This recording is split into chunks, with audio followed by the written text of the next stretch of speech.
मैथिली शरण गुप्त जी का जन्म, मैथिली जीवन का परिचय। मैथिली शरण गुप्त जीवन का परिचय।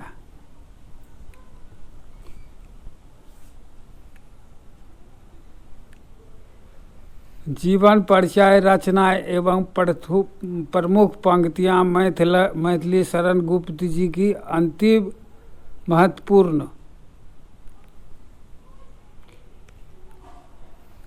संपूर्ण जीवन का परिचय। मैथिली शरण गुप्त के जीवन परिचय याद करो ट्रिक से सबसे बेहतरीन ट्रिक।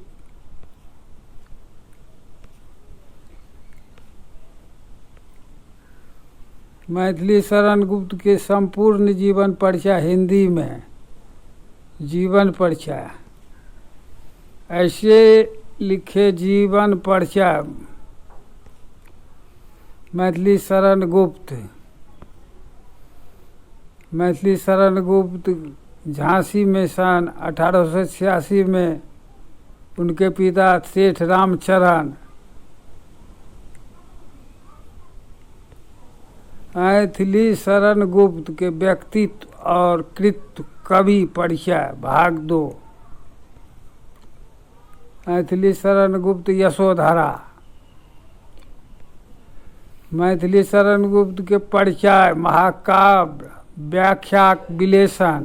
दावा है कि वीडियो के देखने के बाद पक्षपात आप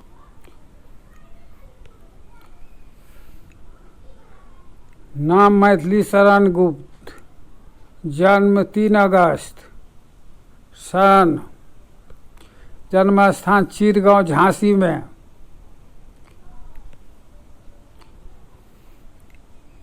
चिरगांव झांसी में हुआ था। उनके पिता का नाम रामचरण गुप्त था।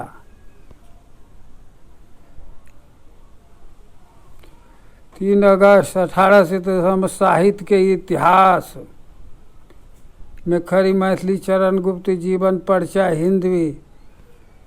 गुप्त परिचय में गुप्त का जीवन 3 अगस्त 1886 झांसी के निकट चिरगांव में हुआ था। रोचक किस्सा।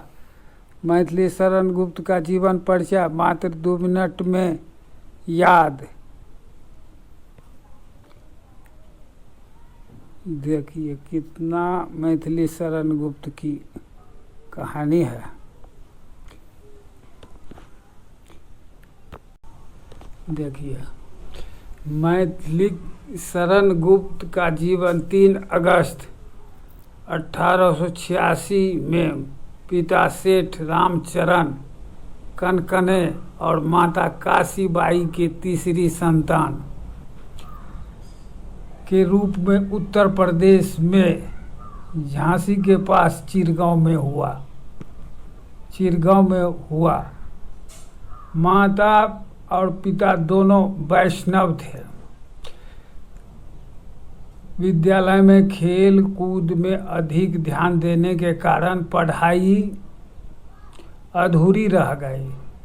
रामस्वरूप शास्त्री, दुर्गादत्त पंत आदि ने विश्वविद्यालय में पढ़ाया। घर में ही हिंदी, बंगला, संस्कृत साहित्य का अध्ययन किया। मुंशी अजमेरी जी ने उनका मार्गदर्शन किया। 12 वर्ष की अवस्था में ब्रज भाषा में किया। आचार्य महावीर द्विवेदी के संपर्क में भी आए। उनकी कविताएं खड़ी बोली में मासिक सरस्वती जी की प्रकाशित होना प्रारंभ हो गई। प्रथम काव्य संग्रह रंग में भंग तथा बाद में जयद्रथ वध प्रकाशित हुई। उन्होंने बंगाली काव्य ग्रंथ के मेघनाथ वध, वज्रांगना की अनुवाद किया। सन 1912 से 1913 ईस्वी में राष्ट्रीय भावनाओं से ओतप्रोत भरत भारती का प्रकाशन किया। उनकी लोकप्रियता सर्वत्र फैल गई। संस्कृत के प्रसिद्ध भाषा के ग्रंथ स्वप्नवास दत्ता के अनुवाद प्रकाशित कराया। सन 1916 से 17 ईस्वी में महाकाव्य साकेत की रचना आरंभ की। उर्मिला के प्रति उपेक्षा भाव इस ग्रंथ से दूर किए। श्वेत प्रेस की स्थापना कर अपनी पुस्तक छापना शुरू किया। साकेत तथा पंचवटी आदि ग्रंथ सन 1931 में पूर्ण किए। इसी समय वो राष्ट्रपिता महात्मा गांधी के निकट संपर्क में आए। यशोधरा सन 1932 ईस्वी में लिखी। गांधी जी ने उन्हें राष्ट्र कवि की संज्ञा प्रदान की। 16 अप्रैल 1941 को वो व्यक्तिगत सत्याग्रह में भाग लेने के कारण गिरफ्तार कर लिए गए। पहले उन्हें झांसी और फिर आगरा जेल में लाया गया। आरोप छोड़ दिया गया। सिद्ध न होने के कारण उन्हें 1948 में आगरा विश्वविद्यालय से उन्हें डिलीट की उपाधि सम्मानित किया गया। 1952 से 1964 तक राज्यसभा के सदस्य मनोनीत हुए। सन 1953 ईस्वी में भारत सरकार ने उन्हें पद्म भूषण से सम्मानित किया गया। तत्कालीन राष्ट्र कवि डॉक्टर राजेंद्र प्रसाद ने सन 1962 में उसे अभिनंदन ग्रंथ भेंट किया तथा हिंदू विश्वविद्यालय के द्वारा डिलीट से सम्मानित किए गए। वहाँ पर मानद प्रोफेसर के रूप में भी नियुक्ति हुई है। 1954 में साहित्य एवं शिक्षा क्षेत्र में पद्म भूषण सम्मानित किया गया।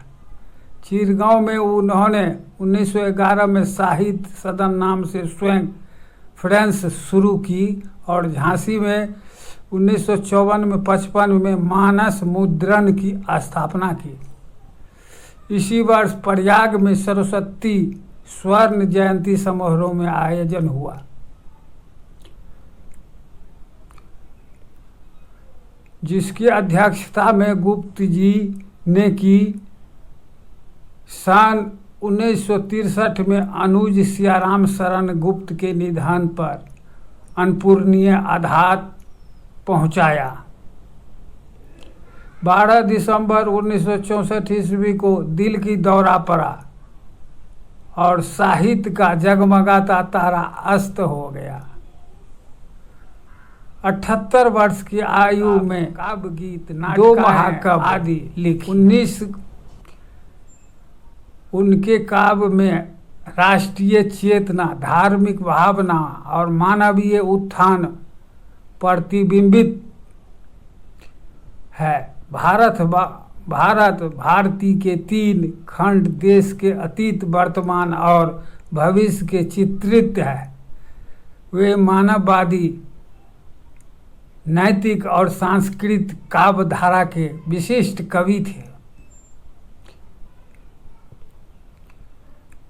हिंदी में लेखन आरंभ करने से पूर्व उन्होंने रसिक केंद्र नाम से ब्रज भाषा में कविता, दोहा, चौपाई, छाप आदि छंद भी लिखे।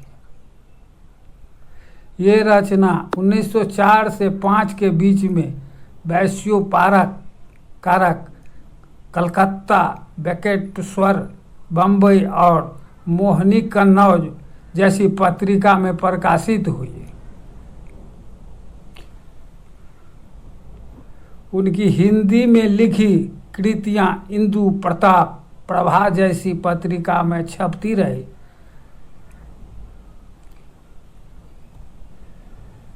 प्रताप में विग्ध हृदय नाम से उनकी अनेक रचनाएं प्रकाशित हुई है।